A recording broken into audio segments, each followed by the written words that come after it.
Hanya pasukan Perancis tetap melangkah ke perlawanan akhir buat kali pertama selepas ataupun sejak 1930 mereka berhasrat untuk beraksi dalam perlawanan akhir, dan 1998 menyaksikan Perancis selaku tuan rumah berjaya melayakkan diri ke pusingan akhir untuk berhadapan dengan pasukan Brazil nanti. Dan sudah pastilah apa yang dapat kita perhatikan, pemain pertahanan Thuram yang sebenarnya bijak bertindak sebagai penyerang menjadi pemusnah kepada Croatia dalam sisa-sisa perjuangan mereka, sekalipun pasukan Perancis beraksi dengan 10 orang tanpa Blanc yang dibuang padang kerana kad merah. Baiklah, kalau dapat kita ikuti kembali gol-gol yang dijaringkan di sebentar tadi menerusi pasukan Croatia dan juga pasukan Perancis.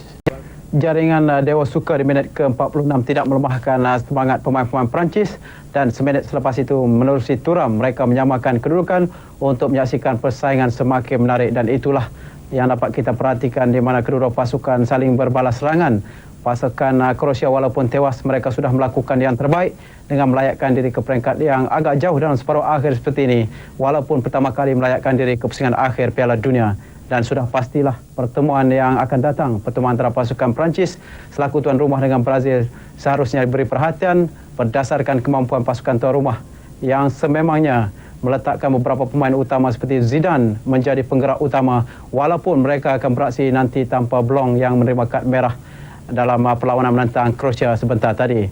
Apa juga kedudukan pasukan Croatia, kalau dapat kita perhatikan sememangnya mereka